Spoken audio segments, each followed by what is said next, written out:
So, if you're just tuning in, thank you. Hey, you. Thank you for joining my India talk, my daily India talk. And this is a special series where I am sharing daily, very descriptive details of each day of this time last year where my ex of 11 years decided to play some weird game with me. I don't know why. Decided to I know. lock me up and leave me there and treat me. Excuse me. It's so much easier to do when I don't have my little baby here who elopes all the time. Um, Decided to lock me up instead of saying he don't want to be with me anymore. I don't really even have a real answer. I just know that things got really crazy this time last year. And then I got out of the hospital and I went to therapy, and I was in therapy trying to work on my relationship and figure things out. And things just got progressively worse until I ended up running away with my kid in the middle of the night at the beginning of this year. So now that July is here again, I have started giving you guys a prequel. Yesterday was the very first day that when I said something was going to happen to me and I just didn't know what. And I ended up being hospitalized. Now, the reasons that this man, my ex, who was telling the hospital that he's my husband and he advocates for me, he speaks for me. My husband, who's not my husband, said, well, I didn't learn none of these things until later on down the line, until like a week or two later. The reasons he hospitalized me is because he said I was having a nervous breakdown. He said I was having a mental breakdown. He said I was dehydrated. And he also ended up saying that he was afraid of my voice because I was sounding like a motivational speaker, which is something I'm going to laugh about for the rest of my life because I have been personally developing and working on my orator skills. He knows that I want to speak and get paid for speaking, be a paid orator. So it's a lot of funny things that I can reflect on and share with you guys now, and give a lot of great details and answer any questions that you guys have. So hi. Thanks for tuning in. Hi, EJ. Hi, Aretha. Haritha. I think that's how you say your name, I hope. Hi, Love Preet. Hi, Trick Shot. First like from me. Well, thank you for the likes. I love it. I think that when you first wake up in the morning, you should like yourself first, and any likes you get after that is extra. So thank you for my extra like today. All right, so I'm gonna do 2 story times today, and the reason that I'm gonna do 2 story times is because I left off yesterday telling you guys how I ended up getting sedated and I went to sleep. And I woke up today. I thought I would be leaving the hospital, and ended up being my first full day today. Last year was my first full day, spending the day still in the ER hospital. No longer chained to the bed, no longer getting no sedations. But I was in there hoping to get an update of like when I'm going to leave, because I was like, why did y'all got me in here? And so quick recap, and then I'll tell you why I'm going to come back and do a part 2 later on tonight, hopefully when my daughter's sleeping. When I came to it, I remember looking around the room and my ex happened to be sitting there. Now, you would think somebody who's worried about me and my mental status and whatever he's saying he brought me to the hospital for, you would think that when I came to it, he'd be like, hey babe, how are you feeling? I'm so worried about you. Like, do you remember what happened? Nothing. He was actually pretending to be asleep and was waiting for me to say something to him. And then when I was talking to him, like I said, he just got on his phone. It was just very dry interaction.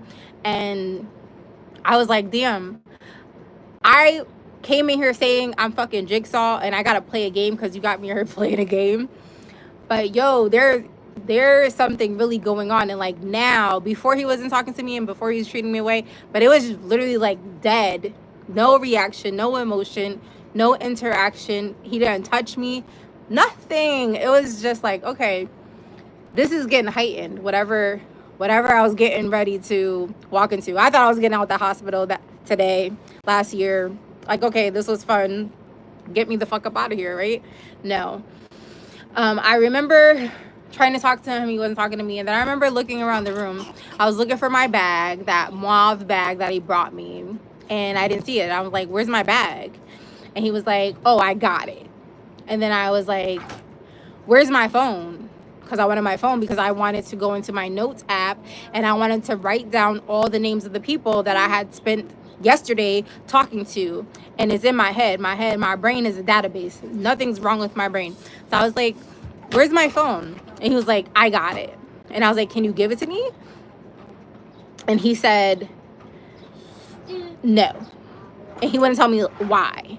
And so I didn't want to go back and forth with him because we had, like, he will not talk to me, or he'll start like I'm arguing with him or like try to flip it on me. So I was like, okay, I want to write down some names. Can you go into your phone? Because he has 2 phones.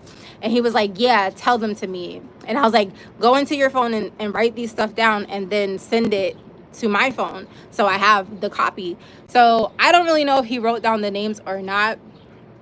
It doesn't really matter because they're here in my head. Even a year later, I remember all the people that I wanted to talk to and that I will be blessing at some point in time. So I don't know if he wrote the names down or not. He might have pretended to. And then I was like, where's my stuff? And he was just telling me that he's got it. But I'm looking around the room like, well, where is it? And he's like, oh, it's in the car. I'll bring it when I go out to run to work, to pass meds. I'll bring it back in. That's what he tried to tell me. But I thought it was strange because you're able to keep your stuff. Like, I didn't have a lot of stuff. I had my phone, I had my bag, and then the clothes that I had to take off. And they give you the clear plastic hospital bag with patients' belongings in it. Should have been my clothes that I kept on. Everything was gone. Like, when I went to sleep, all that stuff was there. Now, when I woke up, none of the stuff was there. And he was just telling me that he's got it. And so I tried to just remain calm and remain like, oh, okay, babe, you got it. Like, I was just still really being really nice. And then later on in the day, I was like trying to be like, I'm hungry. They wouldn't give me nothing to eat. It was like hell all over again. And then I remember the psychiatrist coming into the room, introducing herself. But like the energy was very much like she knew him and he knew her. I was just picking up on the vibes, right? And she talked to me and she was asking me if I remember like why I'm here. And I'm like, I really don't know why I'm here.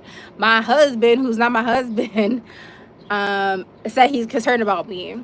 So, and I didn't really know. So the reasons that I told you guys at the beginning as to why, I learned all these reasons later when I was shipped away to an actual fucking psych ward.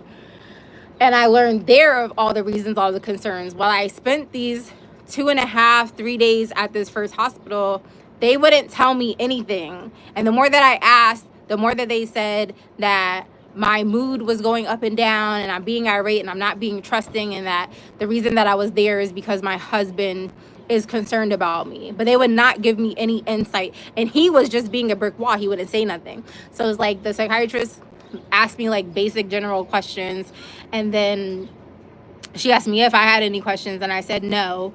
And then she left out the room and I turned to him and I'm like, yo, what is going on? Why did you bring me to this hospital? That was the question I continuously asked him. One, because I used to work at this hospital. This hospital already fucking traumatized me, yo. I left this bitch like 12 years ago. Why do you have me here? And he wouldn't say anything. He was like, you'll find out, you'll find out, you'll find out. What does that mean? Or his other answer was like, right now is not the time. You just need to like calm down and relax. What?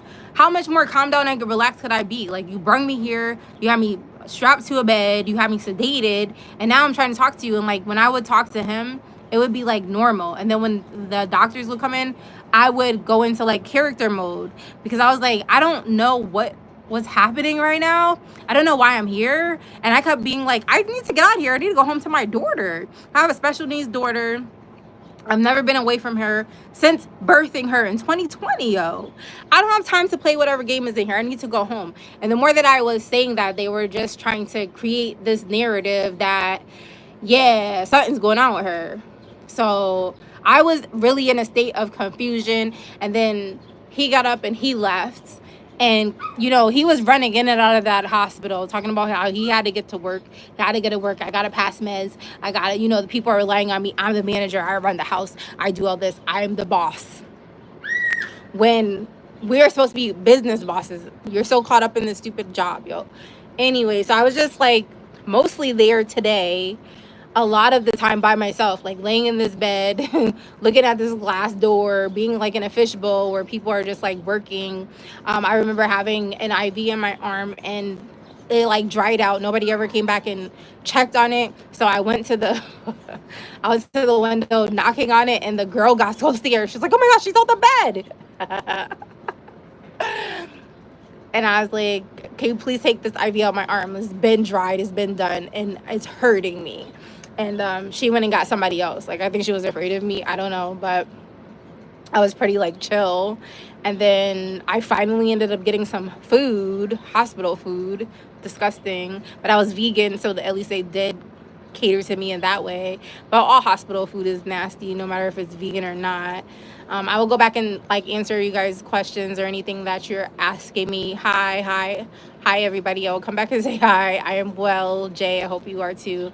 And then I remember him coming back a little later on before visitor hours ended, and I was like, yo, where's my phone? I wanted my phone because I'm in the hospital. Like, what are you talking about? I'm just gonna be sitting here. I didn't even have no TV or nothing in this room that I was in. It was literally, I was just sitting there in my thoughts, being confused as to why I'm away from my kid and why am I still here another day.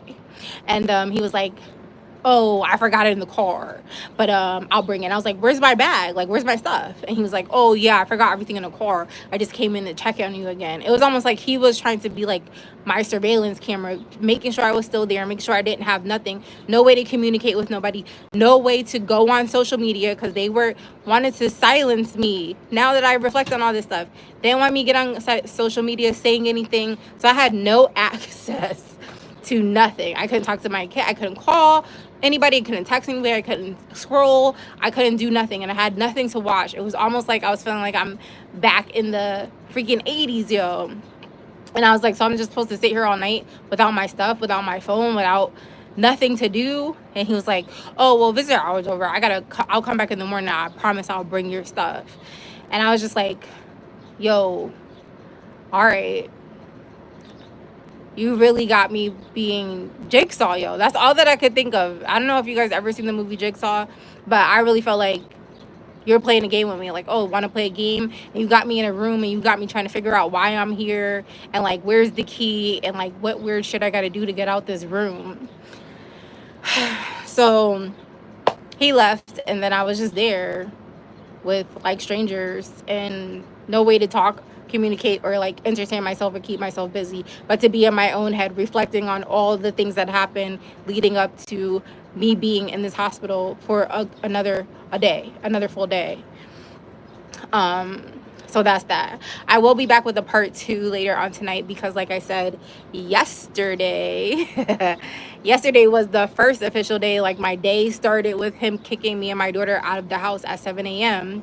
And I went on and had an amazing day with my daughter. And then I ended up by 5 o'clock, I'm in the hospital with mental issues and a nervous breakdown and dehydration and scared of my voice because I'm sounding like a motivational speaker. Bro, get the hell out of here. So like I was saying, I felt like I'm gonna hit the lottery or something because something's crazy gonna happen to me today. I knew it. I just didn't know what it was. I didn't know. And on top of that, I did everything yesterday Everything I did everything that God told me to do. So I'm coming back with a part 2, right? Because I had, before I went into Barnes and Nobles to meet my friend, you can check that story yesterday. I sat out in the parking lot in the car with my daughter because I was waiting on my friend, and they postponed it a little bit longer because they were in a previous meeting.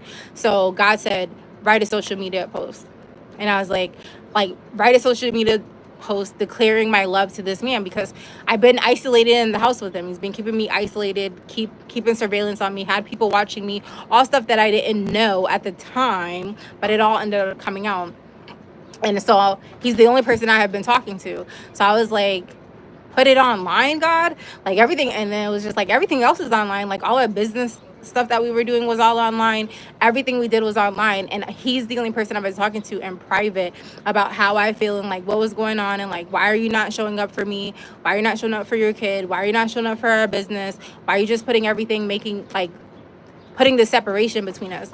So I basically sat there and poured my heart out, basically proposing online to this man, yo. And so, like I said yesterday, when I went to go look for it, I didn't see it. So I was like, and he was making it seem like when I posted this that I was really crashing out at the time, which I wasn't, and that I was writing very scary things that didn't make sense, and things that was making me look irate and crazy. So because I didn't pop up in my memories, I was like, damn, maybe I was bugging, and maybe I wrote stuff that didn't make any sense, and I might be afraid to like read it because it might not make any sense. And damn, I might have just changed the trajectory of my life, because maybe yesterday, this time last year, maybe I did lose my mind. And then all night I couldn't sleep. Stop spitting in there. All night I couldn't sleep. And then I went and I dug and I searched for this post.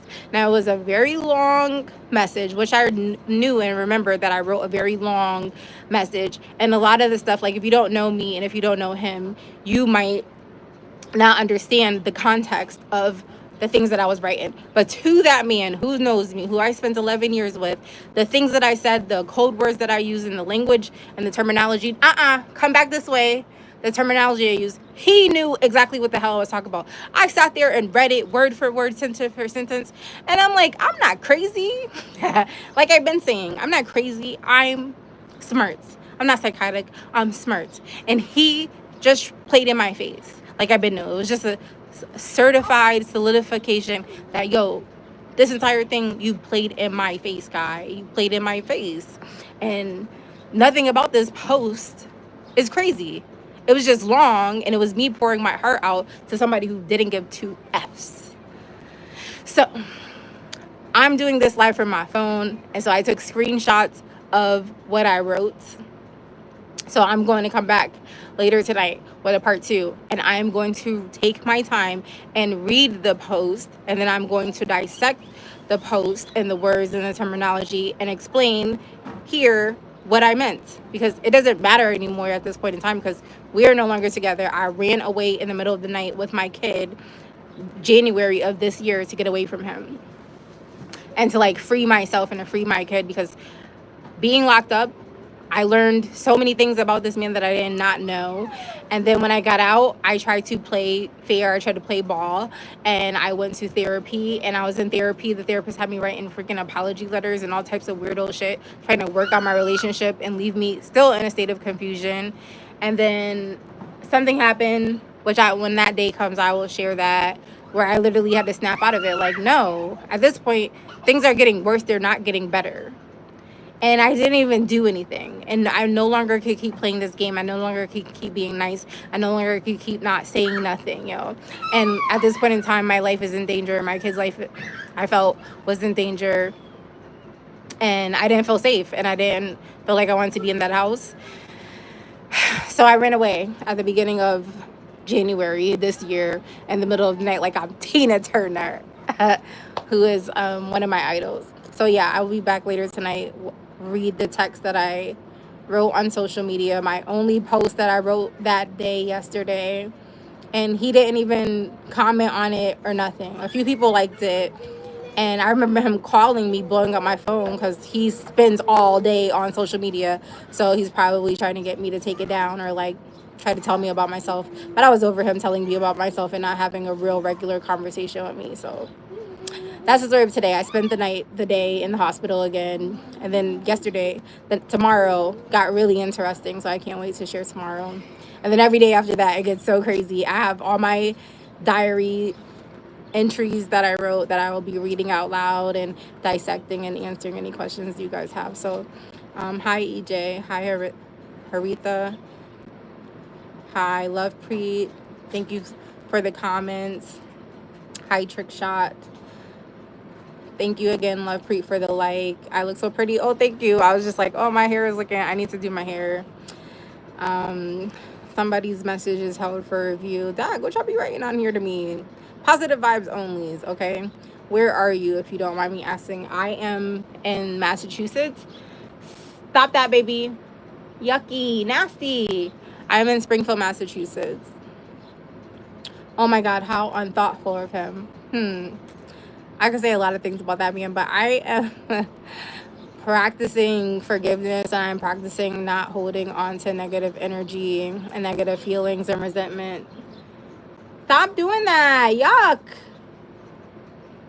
Am I okay? Mapper 1866. I am okay now. This me showing up here every day, I'm working on my consistency of showing back up on my YouTube channel and just getting the ball rolling of me showing up on here. And then this is also therapeutic for me. It's my own therapy session, because I was just going to therapy for almost a year and it felt like I had to show up for jury duty. I hated every second of it. I wasn't getting any help. I wasn't really getting good advice. And they were all just so focused on like, oh, he did all this to help you. Until I started being like, yo, I'm getting hands put on me unprovoked for no reason. And I refused to be a victim, yo. And it was just like, oh, and a lot of other things happened. So I ended up listening to God. Like, God's been telling me to come on here and talk on my social media, and spread my voice. I'm so smart and I have lots of years of personal development. I've spent this is year 12 of me personally developing, growing businesses, birthing babies, and, doing presentations, teaching. And I really have a heart for wanting to share my knowledge and share all the things that I've learned to be able to help other people turn their lives into a lifestyle and participate in their own rescue and save themselves from whatever it is that they're battling. And then also, if you want to free yourself from corporate America and want to tap into your own uniqueness and be able to use the skills that you already have to pay your bills, I want to really divulge and share that. And I've been struggling on how to show up for that, because I didn't want to just do what I've done on Facebook and on Instagram, which is put myself in a box, put myself in a niche, and just only be able to show up and talk about plant-based, talk about vegan. And then if I start talking about something else, people don't tune in, or they're just like, well, why are you talking about this? And all I know you is for vegan. I know mad shit. I have the plethora of skills. I have so much knowledge. I've done so many things in my life. I've been around a lot of people. I've done a lot of things. I've seen a lot of things. I'm from the fucking hood, yo. I have so many things. And like, this experience that I'm starting to show up here on my channel more to show, really, I've been hearing God's voice of like, start there, backdate, work backwards, start where you are and work towards the things that you want. And this is my therapy. This is me sharing my stuff. I have people from all over the world that can ask me questions or give me feedback, versus me going to talk to one person who's not engaging, looks like they're bored with me, and they weren't helping me out. While I'm sitting here only trying to squeeze in stuff in an hour, and they're getting paid and I'm not. So God said, show up here on your social media. Like, people need to hear your voice. And then this situation really taught me that I've been surrounded by people who are always trying to silence me. People who are always trying to tell me that my voice is annoying and that they wish I would shut up. That's the last thing that man told me before he locked me up. And that nobody wants to hear what I gotta say, which I no longer believe that. And I know that a lot of people would love to hear my voice and love to hear what I got to say and love to learn from me. So I am okay, and I will be a lot better as each day goes on. I'm glad that you are great. Thank you for sharing how you are. Hi, Hunter. I am well. Jay, how are you? What are your thoughts on Epstein and Trump? I don't tap into propaganda, so I don't have no thoughts on Epstein, whatever his name is, and Trump. High trick shot. Interesting. And then someone said, "Were you ever spanked as a kid?" Yes, I was. All of my childhood. That's why I choose to raise my daughter differently. I practice gentle parenting, which seems to ruffle a lot of people's feathers, but I refuse to raise my child with a hurting hand. I would rather raise her with a helping heart. And what I mean by that is I would rather raise her while I'm learning how to do better and be patient with my daughter and be practical and love her and give her hugs and kisses and give her time to grow and not kill her curiosity and not take my issues or my anger or my day out on my kid, because that's what happened to me as a child. And I'm very big on breaking generational curses, breaking barriers, and creating a new narrative. My love, hey, we're gonna go in a couple minutes. It's almost bath time. So yes, I was, and I just grew up in different times, and I refuse to keep the cycle going, because if you do, that means you didn't learn shit from your experience as a kid. And I think that kids deserve to be kids, and kids deserve to play and make a mess and be messy and learn and fall and get back up without somebody yelling and screaming at them and cussing them out and talking junk to them and giving them weird nicknames and degraded nicknames and being mean to them and being like, oh, I'm not your little friend, when the reality is, when you become a parent, you are your child's first friend, you are your child's first teacher. And so you need to be better, you need to do better. There's no excuse if you got beat. My favorite quote is, you are born looking like your parents, but you will die looking like your choices. So I gotta go. Gotta give my baby a bath so she can get ready for summer school tomorrow. Thank you all for tuning in. I hope that you have a beautiful day. If you're up late tonight, I am a night owl. I will be on here again doing a part 2 from my computer, so I can use my phone to read that post that I wrote this time last year, pouring my heart out to a man, basically virtually proposing. Yes, it's okay. I see her.